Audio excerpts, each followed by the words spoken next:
Start the recording. And thank you. It's good to see everybody back again. Hope everybody is staying well and staying close to home. I know some people are here from out of the country, but in general, we're not through this crisis yet. We got to take care of ourselves and each other. And hopefully the year will be a year of health and good news for everybody. So we're going to explore and tackle a very, very difficult, controversial, but important subject tonight of the 74 mitzvot in this week's Parsha. We're going to focus on and concentrate on one of them. If we have time, we'll get to a second. If not, we may carry it over to next week. Okay. Let me start with a story.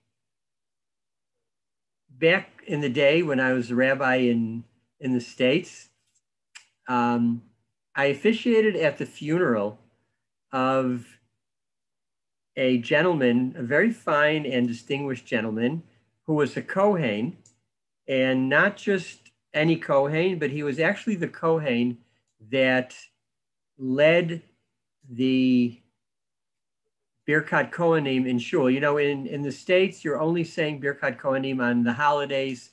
And there you have what we, for lack of a better term, we call the Kohanic chant. And everybody in the shul in the old country, you had your own specific tune that the Kohanim chanted to give people the opportunity to say the prayer that goes along there with Birkat Kohanim. Not something we say here in Israel.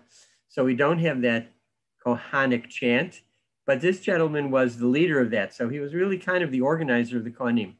Well, I did the funeral, and in the course actually of speaking to him about his mother who had passed away, he revealed the fact that she was a convert.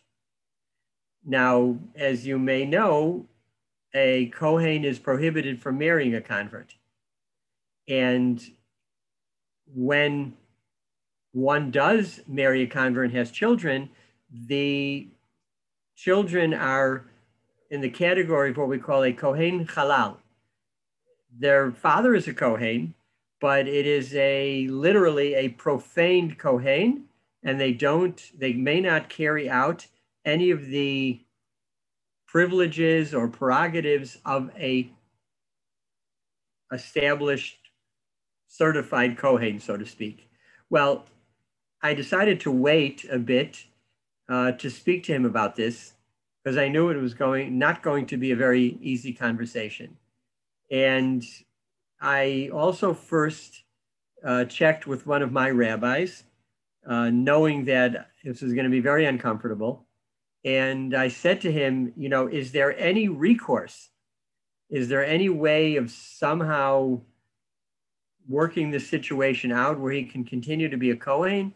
And he said to me, no. We will now find out whether you earned your smicha or not. I'll never forget his answer to me. Are you worth your smicha or salt? I met with the gentleman. I explained this to him. He was quite in shock. His father, he claims, had been married by an Orthodox rabbi, strictly as an Orthodox wedding. And, you know, he was just paralyzed by this idea. I told him to see, first of all, although this may not have made him happy, whether his father was indeed a Kohen. The truth is they came from Cuba. It was not so easy to check the headstone on the grave. First of all, you don't always have a symbol of the outstretched hands of the Kohen, which many Kohanim put on their gravestone, but not always. In any case, he checked that out, and indeed, that's what he found. He told me his father had trained him as a Kohen. And it was made even more difficult by the fact that the Torah does not exactly specify the word convert. They're just in a category there without going into the halachic details. And there is nobody essentially who says that a Kohen can marry a convert. When it happens, then the Kohen is at least suspended from the prerogatives of a Kohen. There's a whole dispute whether at some point, if they either she passes away or they divorce, whether he can go back to being a Kohen, that's another story. But I'm telling you this story because it put him in a very impossible situation. It was something that was imposed upon him by the fact that his father did something before he was born that locked him into a certain situation and a certain status that he had no real control over it. The truth is, he stayed away from the shul for a while. When he came back on the holidays and didn't go up to Duchen with the other Kohanim, it was embarrassing. He didn't really want to tell what the story was.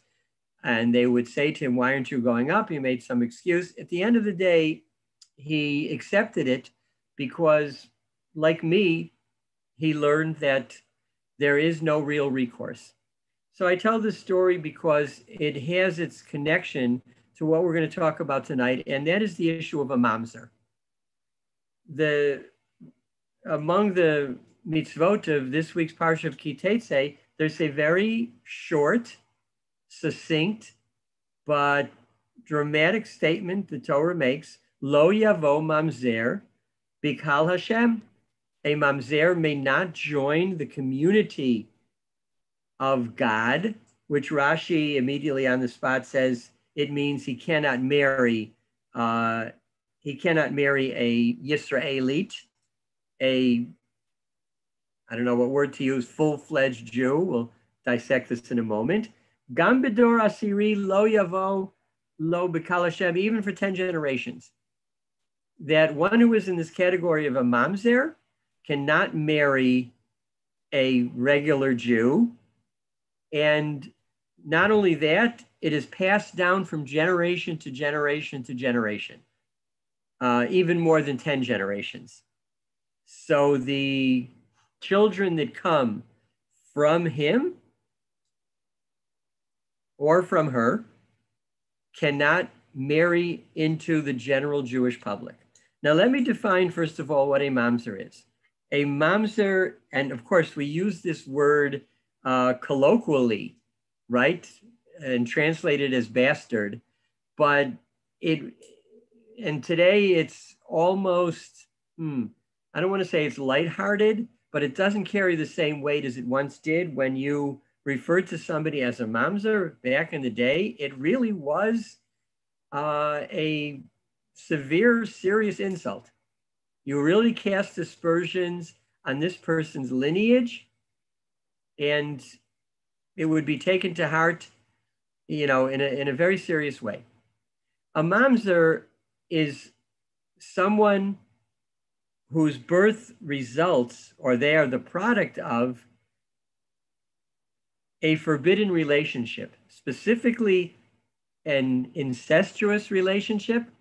A man marries his sister and has a child, that child is a mamzer, or one who is the product of an adulterous situation. Now, it could be willful adultery, or it could even be unintended adultery. The mother was unaware of the fact that she was committing any kind of an offense.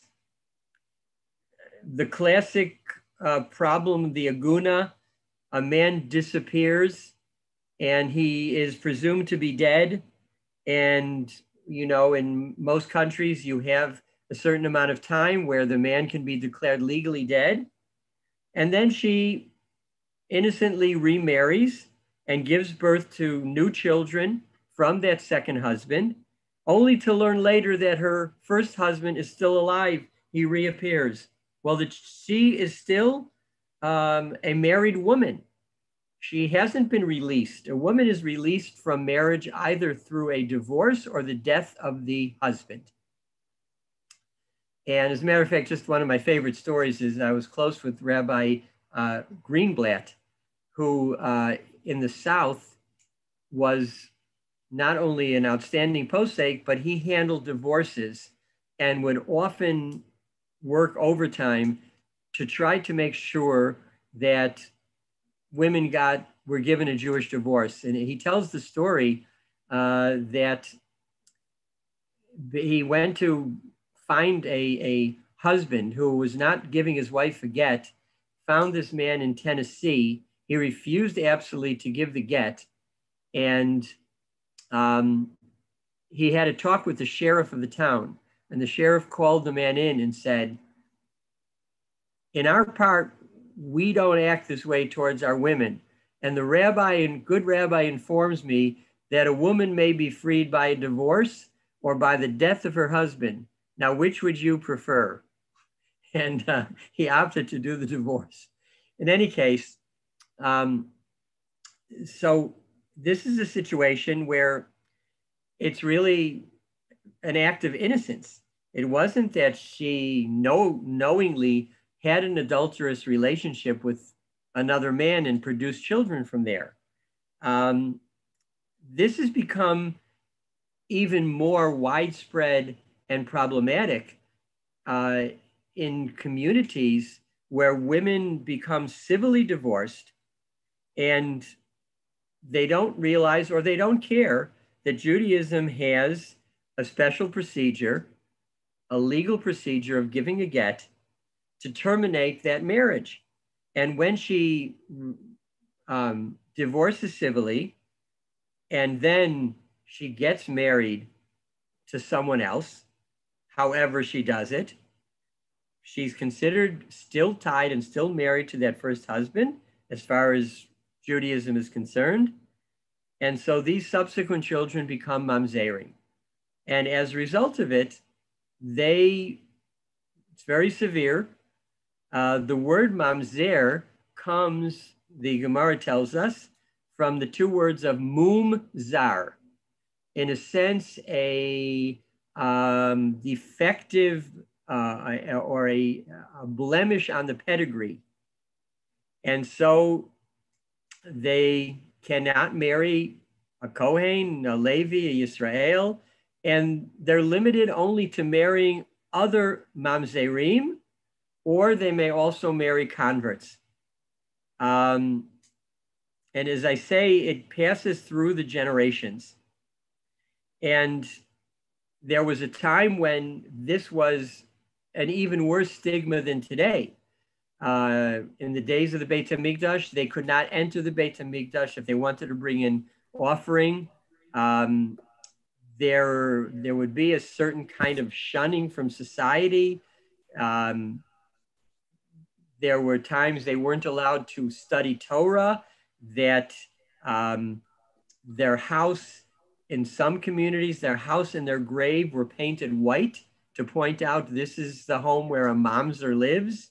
And according to some, in some communities, they were required to shave to become completely bald as a kind of an outward indication that this person is a mamzer. So that doesn't exist today. We don't, in societies of today, we don't single people out. But the fact is that it is still halakhically a status that's very, very problematic. And especially in Israel, it's taken very, very seriously. Now, of course, and we'll talk about that in a moment, what happens in Israel. But, as we think about this, you want to think of it almost as a victimless crime. In other words, the mamzer did nothing. This person did nothing to acquire that status. It was a result of something his parents did. And when we look at it, Marsha, I'll get to your question a little bit later. Good question. We think of it as really being very unfair. We have a principle in Judaism that we have two conflicting principles. One says that, and you may know this because it's an offstated in Tefillah, Poked Avon Avot, Al Shileshim Al Ribeim, that God continues to punish and to punish sin through the third and fourth generations. Now, this, of course, makes us wonder, how do you reconcile this with another statement, Ish b'cheto yumat? Every person is punished for the sin they commit, not for a sin that somebody else commits. You're responsible for your own actions, not for somebody else's. And yet, in this case, or as the one I quoted you before about the Kohen, Halal, in a sense, you're being punished for something that you didn't do, but that somebody else did, and you're paying the price for it. The Rambam tries to understand this, Maimonides, by saying that, well, if the punishment is severe enough, maybe it will force people to consider what they're doing before they do it. In other words, specifically incest or adultery. It's hard to apply that to what we call unintended adultery, where you may have thought that you were free and clear, but you really weren't. So the Rambam, his comment may be more difficult in those situations. As a matter of fact, just as an aside on this subject, the great posek of the 20th century, Rav Moshe Feinstein, who we'll quote later about something else, Rav Moshe, in a sense, gained his stature when he decided he was going to tackle the issue soon after the Shoah of women whose husbands disappeared, presumed dead, but no proof that they had died. And now these women were agunot, literally chained to their marriage. And Rav Moshe worked very hard to free them so they could marry and start new lives. And his son-in-law told me that when he was near the end of his life, he said one of the great blessings of his life was that no woman who he freed to marry ever had a situation where her husband reappeared and thus made mamzerim out of the children she subsequently had. There was one case where a woman claimed, where this did happen, a woman claimed to have been given permission by Rav Moshe to remarry, and her husband did reappear, but as they investigated, they found that Rav Moshe had told that woman, you don't have permission. The situation was not clear enough.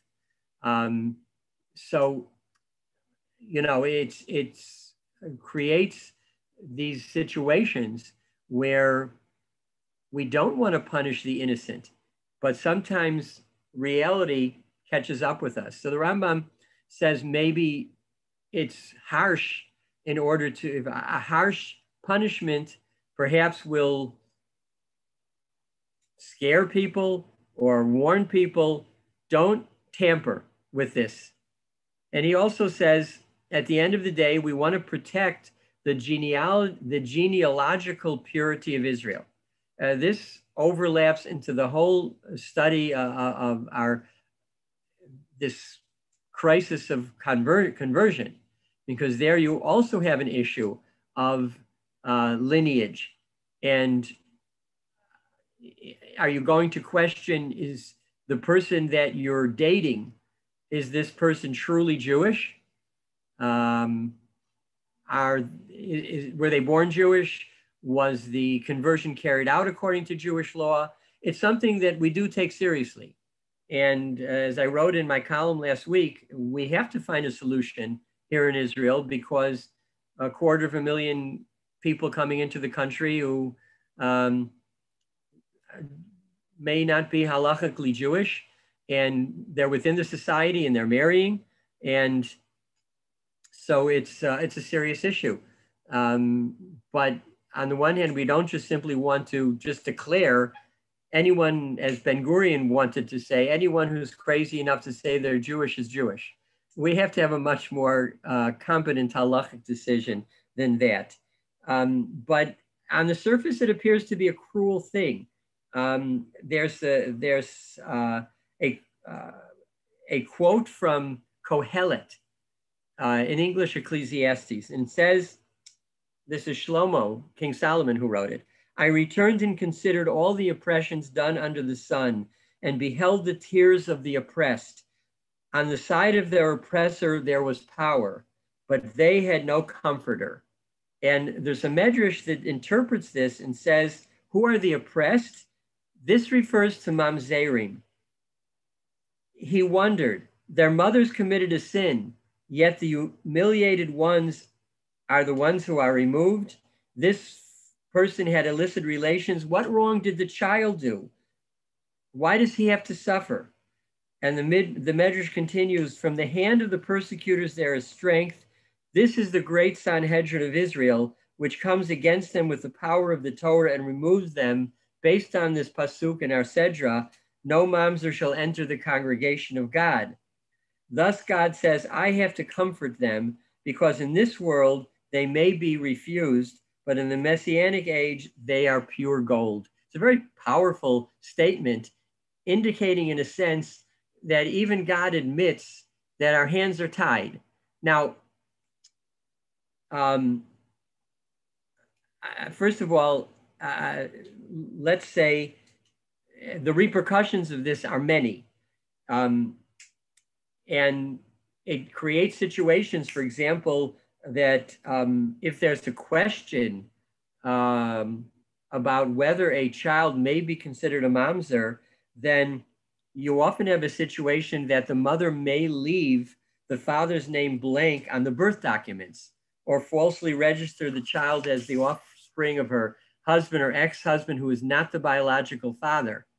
Or she can try to, when there's a question, to obtain court orders to register the biological father on the birth certificate. There's all kinds of questions, because in Israel, they keep what's called a prohibited marriage list.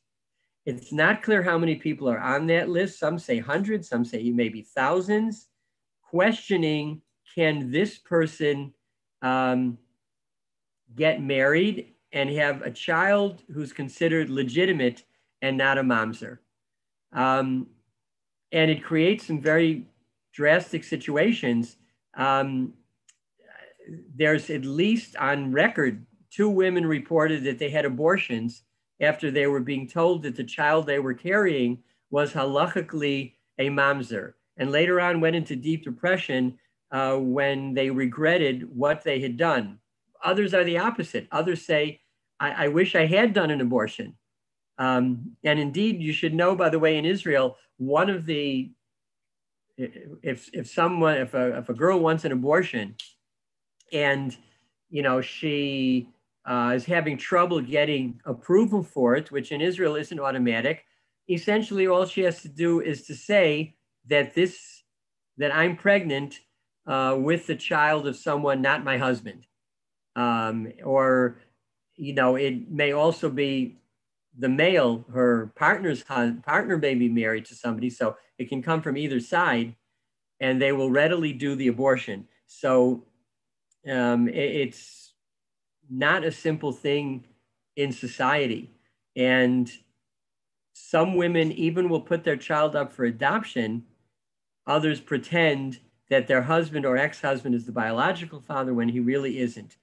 So we search for solutions. Is there anything that can be done? Well, you've all heard of the situation where they try to invalidate the marriage and say that they, if there's a second marriage, they want to say, and there's a child from that second marriage, they'll want to say, well, the first marriage wasn't really a marriage.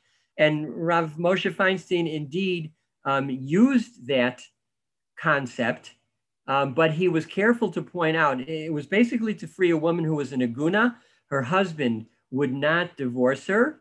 And Rav Moshe said to this rabbi, if you look into the details of the marriage and you find some pigam, some flaw, for example, that the witnesses were not observant Jews, then you can invalidate the first marriage, and it's like she never was married at all, so she doesn't need a divorce. And that would also solve a mamzer situation. It could, but Rav Moshe warns you can't use this on a widespread basis to simply invalidate every marriage, first marriage that you want to get rid of. Because if it was done properly, then it's a marriage. So you can't necessarily do that.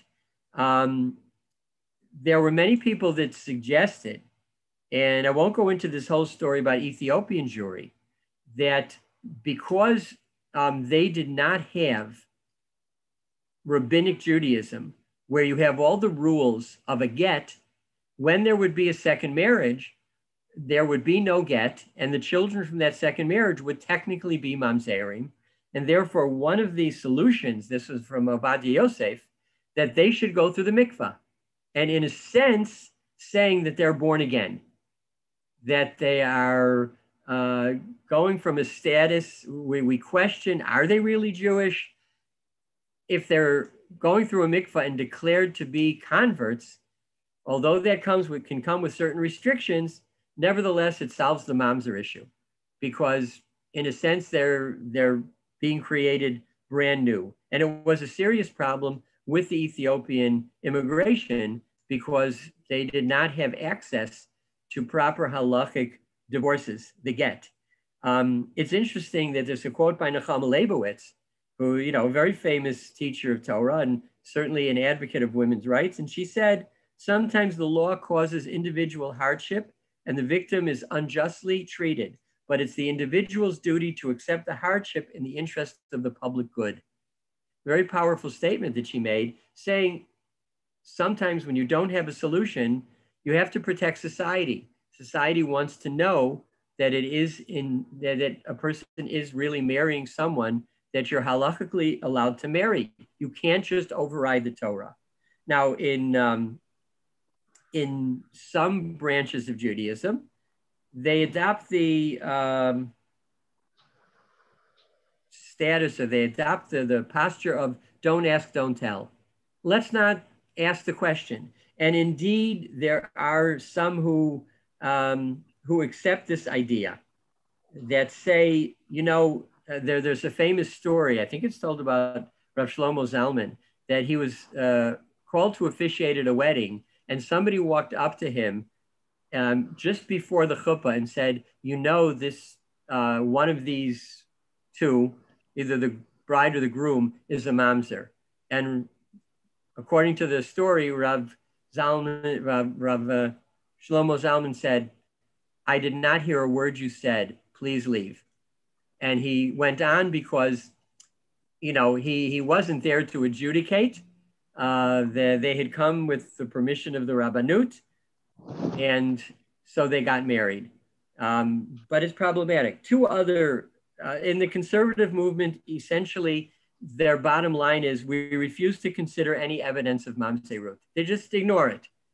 Orthodox Judaism is less prone to do that. But a couple of more creative solutions. One is, and that's what somebody mentioned here, according to many halachic decisors, mamzerut is transmitted only when fertilization takes place within the body. In vitro fertilization involves both sperm and egg outside the body, and therefore would not transmit mamzerut.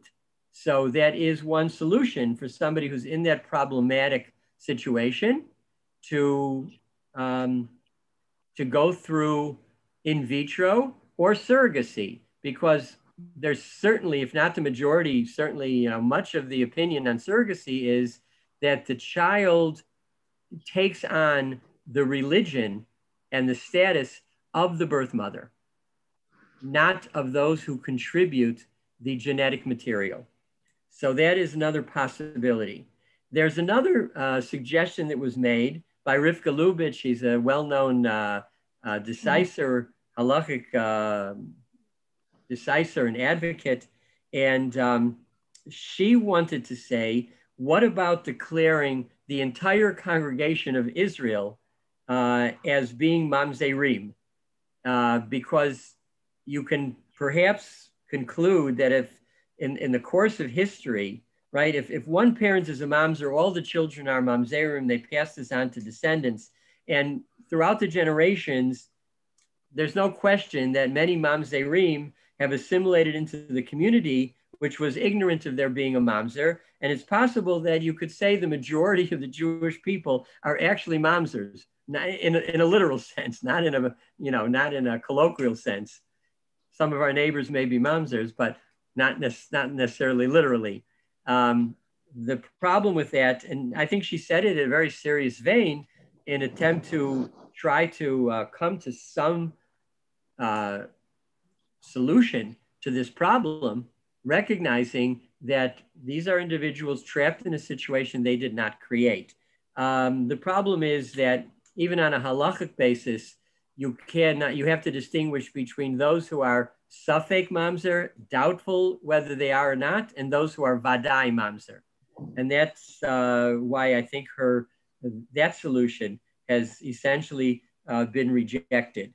So in looking at this situation, it's clearly very tragic. Marcia just mentioned about women who were raped, but that is problematic. If a child is born from that union, you have an issue.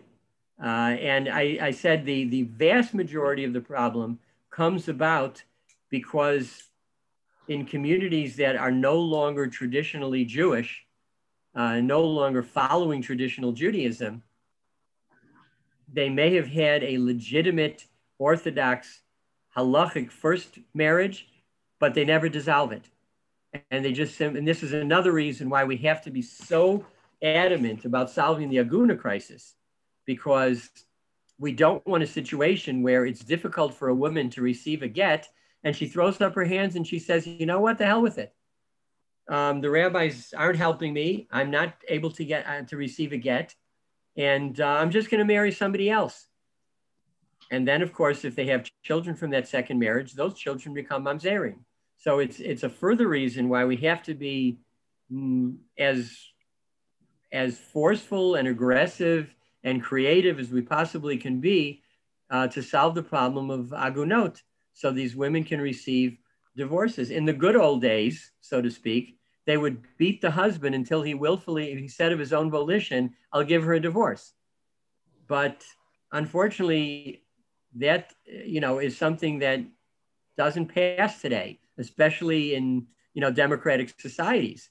In Israel, at least, we can do something. We can, if we can't beat them with a stick, we can take away their driver's license, their passport. We can put them in jail as well. And we should exercise that to the fullest force of the law, in my humble opinion. Because it's the proper, we have to treat people with respect, and women should not be held hostage to a bad marriage.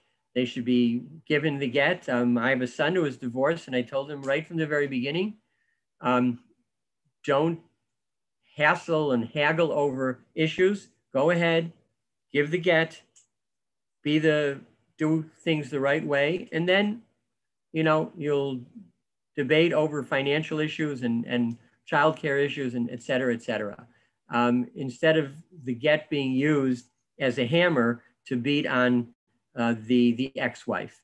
So we don't have any absolutely foolproof solutions. Obviously, the more observant a person becomes, the more careful they are about avoiding these situations, about trying to make sure that there is a proper Jewish divorce, and and guaranteeing that the obviously not committing adultery, which again can lead to this. Yes, 80 points out, a woman who conceived from a child from a rape is not considered a mamzer. Thank you. Thanks that we have that at least. But it is an issue. And we have to be as creative as we possibly can.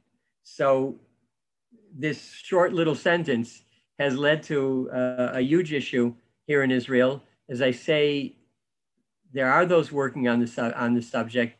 There are lists that are prepared, and those can be very problematic as well, because you don't know if you're on that list. You don't know if it's really accurate. And I think everybody deserves the right of release of information and being told if there's anything suspect. But at the end of the day, there are always going to be people trapped in a situation that was not of their making. And it seems cruel. And it is cruel to some extent, as we saw from that midrash. But it's one of the situations that, unfortunately, especially when people don't take halacha seriously, these situations result. So we should hope that it doesn't affect any of us, but we should do our best to promote any and all efforts to be creative and find solutions to free people, especially from a negative status, which was imposed upon them. So I'll stop here, and if anybody wants to say something, you are welcome to. We had some good chat messages there. I just want to mention one of them, this idea of encouraging people to use birth control. Yes, that would certainly be preferable to our heteron for birth control, if it's going to avoid giving birth to someone who's illegitimate and the problems it'll create for them. Yes, if anybody else wants to make a comment, feel free. Adi, maybe you want to say something, because I know you know a lot about this subject. I would like to ask something, Rabbi, if I may. Okay, go ahead. I'm a little technically challenged. Can you hear me? I can hear you, Adi, yes. Okay, so there's a couple of solutions that are interesting and very necessary, like you say, because the problem is just, it's incontainable. So one of the problems is to put a clause in the ketubah that retroactively, it's not that accepted by many, that if the husband, if they're in a case of divorce, before divorce, or if the man, then the woman, I grant the woman a get from retroactively. In other words, from now, from the time of marriage, right now, I put a t'nai in the ketubah that if we ever get to the point of giving a get, or if it's chalitza, or if I'm incapacitated, I, from now, divorce my wife. Right, so I hear you. This is what the conservative movement does. It is not accepted by the vast majority of halachic traditional Jews, including the RCA, that rejected that a long time ago. They're much more moderate than some others. Do you have another solution? Yeah, the other solution, which they're working on now, maybe it's not a solution like you said. Maybe it's a detour. What they're saying is that in Israel, okay, and also in America, there's two ways to get married: through the rabbanut and through a civil marriage. So let's say the woman would have a child or has a problem getting a get. So actually, what she would, or whatever the situation is, the child would be registered in the rabbanut and as a civil, like in the Misrat HaPnim, and not be registered in the rabbanut. And the rabbanut, the child is registered on the husband's name, because kol bi'ilot achrei haba'al. And in the child actually is for all practical purposes, the child is registered in Misrat HaPnim. The other suggestion was, it's a little bit complicated, like you said. The other suggestion was that the child just be registered in the Misrat HaPnim. And then when the child wants to get married, the rabbanut, the rabbanut will find a solution. In most cases, the rabbanut says when there's 1% of a doubt, it's not a mamzer. Mm-hmm. I can tell you, so they're working on things. I can tell you that I was once asked by a friend whose daughter was being married by a Reform rabbi, if I would meet with them and do a halachically correct wedding ceremony, or, you know, not in front of a lot of people. Right. And I talked to my rabbi about it, and he said, don't do it. He said, don't do it because this is a kind of escape clause for them. They're getting married. And since half of the marriages, at least in America, are ending in divorce, and if they're going to have a halachic marriage and the husband's not going to grant a get, at least you can fall back and say, oh, they got married by a Reform rabbi, so we can annul the original marriage, and therefore she doesn't need a divorce. Okay, yes, Tal, you wanted to say something? That's a little difficult. Yeah, but it's not. It's even a possible solution. You know, you would never find the rabbis advising people get married in a non-halachic ceremony, but it actually could be a solution because technically they would be married. Yeah. Technically, they would need a get because it's in the status of a common law marriage where you need a get. But if there was a problem, there could be an escape clause there. Yes, Tal, what did you want to say? I don't hear you because you're muted. I know that a lot of Sohar rabbis are working on solutions, but can you please explain to me how this is not one of the main issues that all of the big rabbis of Israel sit down and not as if there's Sanhedrin, but in replacement of Sanhedrin, since it was told over many, many different little bit challenging issues that what the rabbis decide is the new law. How can they know according to, for instance, if he doesn't give a get within a year or 2 years, because women find themselves in situations of poverty, of social exclusion. Look, I can't, I hear your question. I can't tell you why people are not more proactive. And it has been suggested, if the wives of the rabbis in a decision-making position would refuse to have relations with their husbands until they come up with a solution, you'd have a solution very, very quickly. And again, it's not that nobody's worked on it, but they haven't, I think, worked sufficiently on it. And this is one of those issues as women gain more power in society, they have to use that in order to put pressure on the decision-making bodies and individuals to try their best. Not every problem has a solution. This is what Nechama Leibowitz was saying as well. Yes, we'd like to find a solution, but it has to be something which does not compromise the integrity of halacha, and it has to be something that the majority will accept. And as we say, not every problem, certainly an easy solution, and not necessarily a solution at all. I didn't have a solution for this Kohen because he was adamant that his parents got married. The rabbi was no longer living. I would have called him and said, how did you marry a Kohen and a convert? But he wasn't living. The son insisted that he was an Orthodox rabbi, and there was nowhere to go with it. And he and his son could not be saved in that sense. Maybe he could theoretically have grandchildren and marry a Kohen and have a Kohen in the family, but that was the end of his status as a Kohen. So, you know, the lesson there was very stark, and it was an issue sometimes of, you know, you make decisions that have ramifications and repercussions for many generations to come, and be careful what you decide. Okay, thank you all for tuning in. We, God willing, will be back next week. I would like to possibly explore, I wanted to spend some time on the fascinating mitzvah of Shiluach HaKain, sending away the mother bird, for the ramifications of that. We may combine it with something from next week's Parsha, but we, God willing, will be back next Thursday, same time, same place. Stay well, stay healthy. If you haven't vaccinated, do it.